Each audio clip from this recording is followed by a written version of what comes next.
This card trick was made famous by David Blaine. He performed it live on TV and people went nuts over it. I'd ask the spectator to place their fingers on the table, put their hand like this and their fingers like this, so I could put a card into their fingers. And then I'd show them I have the black 8.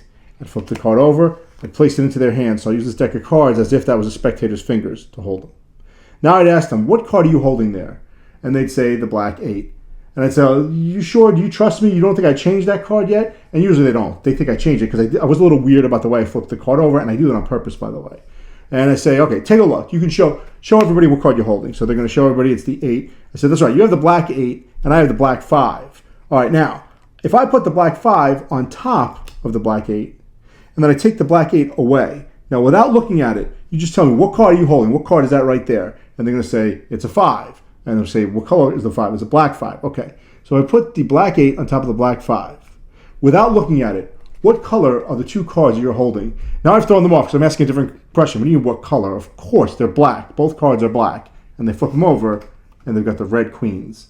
So when I perform this trick, I do it with any two black cards and then the two red queens. And the reason I do that is because if you watch David Blaine's version of this, he spends a lot of time saying, it's the ace of clubs, it's the ace of spades, which one's on top, the spades or the clubs? And a lot of people don't know the difference between spades and clubs, or they get confused or they forget.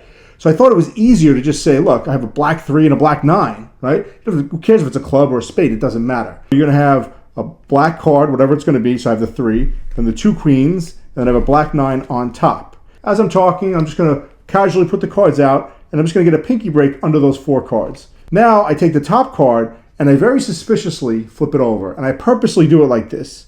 I spin it the way I'm going to spin my triple lift in a minute, except I make it very awkward and I put it back. And I go out of my way to put it back and then take it off and put it into their hand. And when I do that, it feels like something's off and they think I changed that card. They almost never believe me that it is a black 9. And as soon as I say, all right, well, take a look, show everybody what you have there. While they're looking at that card, I do my triple lift, so it's 3 cards, because I have my pinky break under there, and I'm just going to flip 3 cards over. It doesn't have to be fancy, and doesn't have to look really great, because they're looking here. So the way we go from my perspective is I say, good, show everybody what card you're holding. And as they're picking that card up, I just flip this card over nonchalantly, and they're looking, and then they put it back. And before they even look back at me, I've already got this flipped over. You have the black 9, I have the black 3. Now I'm just going to flip these 3 cards back over. And now, obviously, the top card that I'm taking is going to be one of the queens. They think I'm just giving them the 3.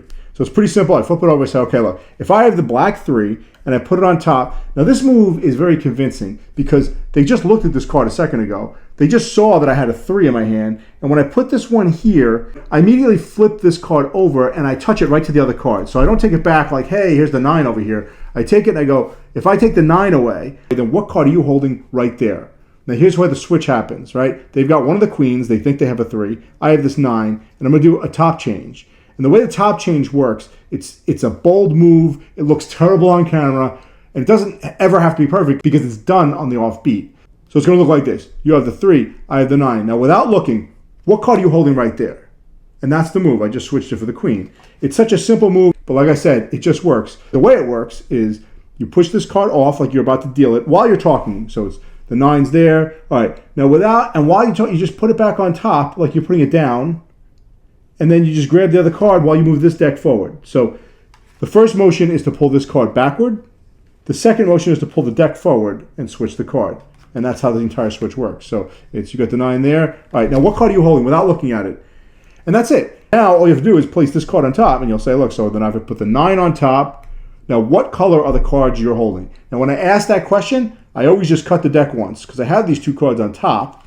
So I give it a quick cut while I'm saying it. So what color cards are there? And I put them on the table. Now they're going to flip these over and they're going to be like, what just happened? Their mind's going to be blown. And every once in a while, somebody will want to grab the top card of the deck and they'll see that those other cards are nowhere to be found.